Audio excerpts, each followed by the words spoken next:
एक गांव में एक बूढ़ा सौदागर और उसका बेटा अर्जुन रहते थे।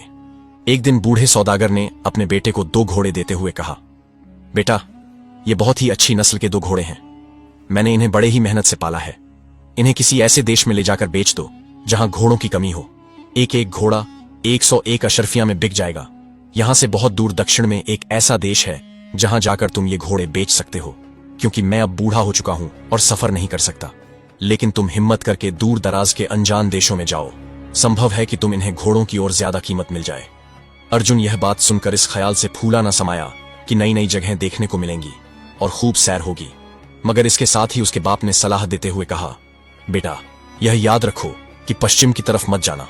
अगर तुम उस तरफ गए तो ऐसे देश में पहुंच जाओगे जहां बेईमान और ठग लोगों की बस्ती है।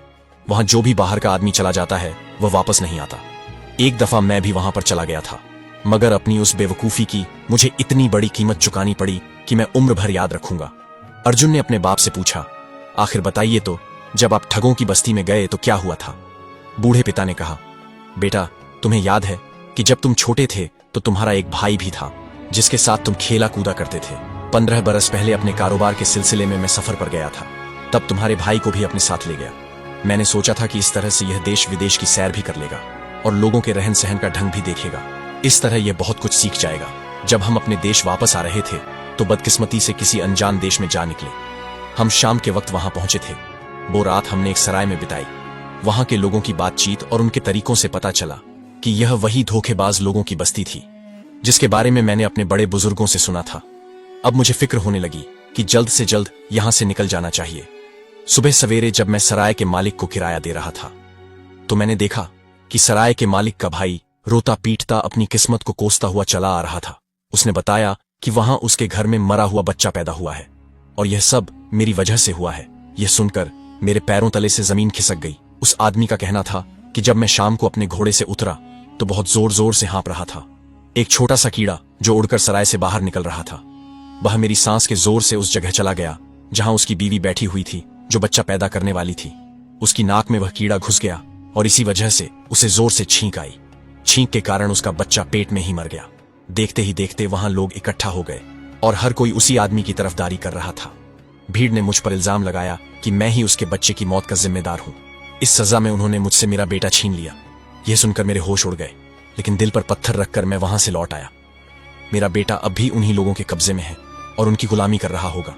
तुम्हारे भाई की कलाई पर एक तिल का निशान है जो बिल्कुल चांद जैसा दिखाई देता है। पूरी कहानी सुनाने के बाद बूढ़ा बाप रोने लगा। अर्जुन को अपने बाप की यह हालत देखकर बहुत दुख हुआ।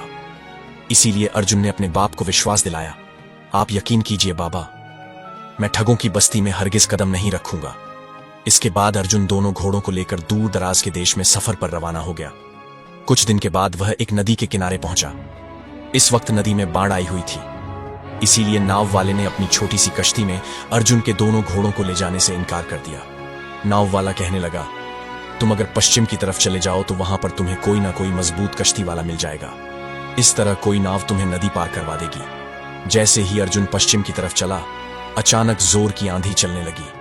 अर्जुन ने छुपने की जगह ढूंढने की कोशिश की, मगर उसे सिर छुपाने की जगह नहीं मिली। वह एक पहाड़ की तरफ चलने लगा। अपने घोड़े के साथ वह बड़ी ही मुश्किल से पहाड़ पर चढ़ गया। इस वक्त आंधी का जोर कुछ कम हो चुका था। अर्जुन ने देखा कि वह पश्चिम में काफी आगे तक आ गया था।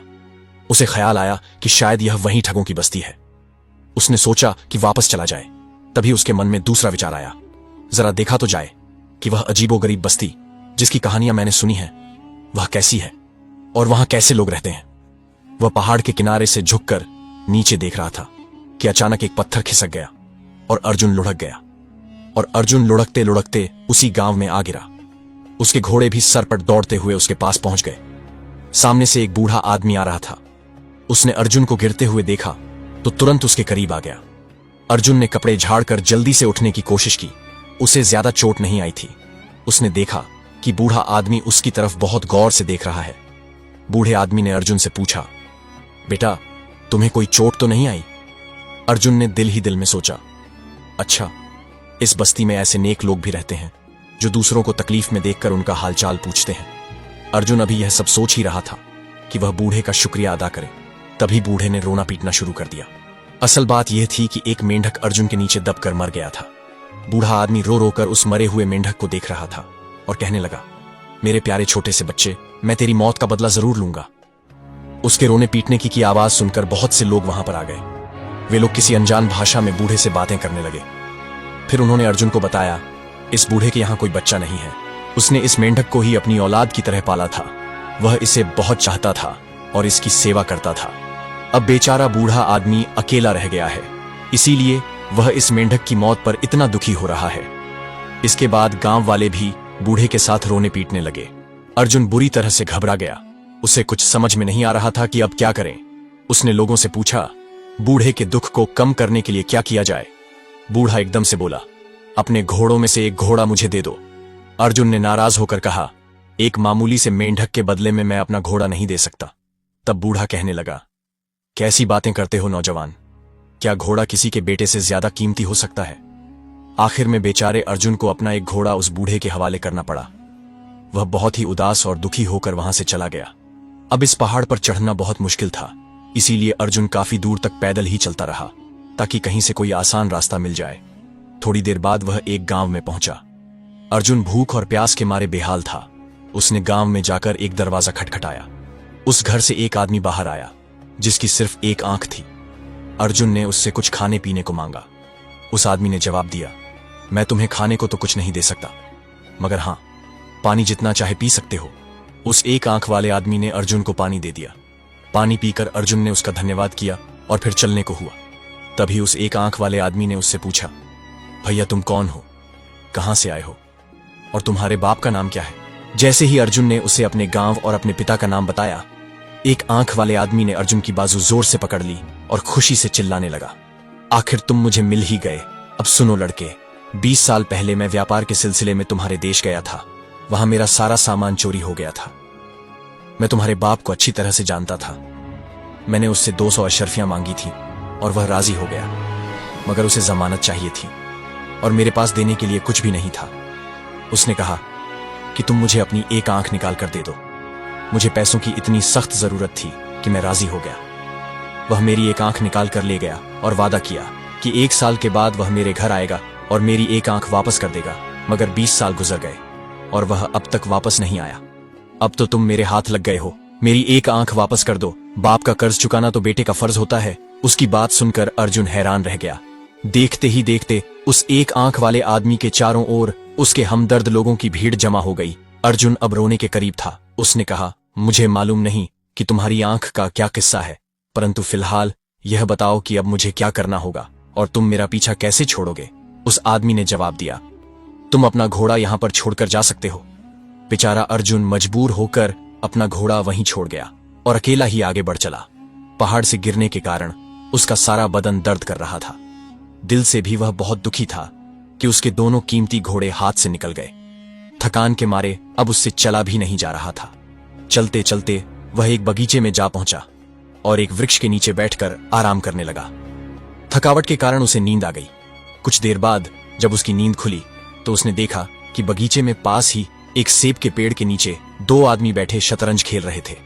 उन्हें खेलता हुआ देखकर अर्जुन के मन में भी आया कि वह अपना मन बहलाने के लिए कुछ देर इन लोगों के साथ शतरंज खेल लूं। अर्जुन उन लोगों के पास गया। उनमें से एक आदमी ने अर्जुन से कहा, क्यों भाई, क्या तुम भी हमारे साथ शतरंज खेलना चाहते हो? अर्जुन ने हां में सिर हिलाया। वो आदमी कहने लगा, भाई, अगर हमारे साथ शतरंज खेलनी है तो उसकी एक शर्त है, और शर्त यह है कि हारने वाले आदमी को जीतने वाले खिलाड़ी के द्वारा बताए गए किसी भी काम को करना होगा। फिर वह आदमी पेड़ पर लगे हुए सेबों की तरफ देखकर कहने लगा, अगर तुम शतरंज में हार गए तो तुम्हें मेरा एक काम करना होगा। अर्जुन को लगा कि शायद वह आदमी उससे पेड़ पर चढ़कर सेब तोड़वाना चाहता है। उसने तुरंत इस बात पर सहमति दे दी और वे लोग शतरंज खेलने लगे। शतरंज के इस खेल में अर्जुन अनाड़ी साबित हुआ और वह हार गया। अब शतरंज जीतने वाले आदमी ने कहा, अब तुम्हें मेरा एक काम करना होगा। अर्जुन तपाक से बोला, कोई बात नहीं भाई, भला पेड़ से सेब तोड़ना कौन सा बड़ा काम है, मैं अभी कर देता हूं। उस आदमी ने कहा, तुमसे किसने कहा कि मैं तुमसे सेब तोड़वाना चाहता हूं? मेरे पास तो तुम्हारे लिए एक दूसरा काम है, और वह काम यह है कि तुम्हें मेरे लिए समुद्र को खाली करना होगा, उसका सारा पानी निकालना होगा। अगर तुम ऐसा नहीं कर पाए तो तुम्हें जुर्माने के तौर पर मुझे 125 सोने की अशर्फियां देनी होंगी। उस आदमी की बात सुनकर अर्जुन के होश उड़ गए। वह कहने लगा, अरे भाई, भला समुद्र को भी कोई खाली कर सकता है? उस आदमी ने कहा, मैं वह सब नहीं जानता। हमने शतरंज इसी शर्त पर खेली थी कि हारने वाले को जीतने वाले की हर बात हर हालत में माननी पड़ेगी। अभी या तो तुम समंदर का पानी खाली कर दो या फिर मुझे 1000 अशर्फियां दे दो। अर्जुन कहने लगा, भाई मैं तो पहले ही इस गांव में आकर लुट चुका हूं, मेरे पास तो एक फूटी कौड़ी भी नहीं है। अब उन दोनों में इस बात को लेकर बहस होने लगी। अभी बहस चल ही रही थी कि तभी वहां पर एक नौजवान आ गया। उसने अर्जुन को रोते हुए देखा तो रुककर पूछने लगा, क्या हुआ भाई, तुम रो क्यों रहे हो? आखिर ये सब क्या मामला है? लेकिन अर्जुन ने उसकी बात का कोई जवाब नहीं दिया। अब वह इस गांव के किसी भी आदमी से बात नहीं करना चाहता था।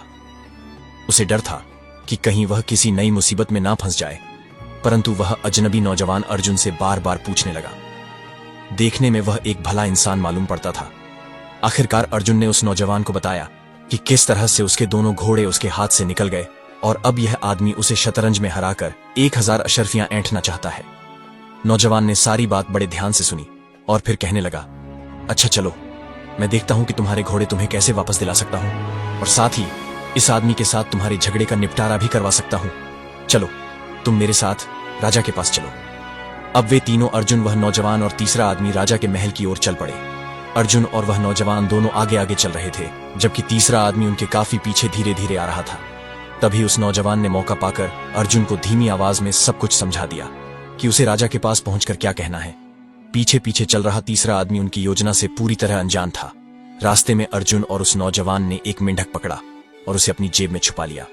जब वे तीनों राजा के महल पहुंचे तब अर्जुन ने राजा के सामने अपनी शिकायत रखी।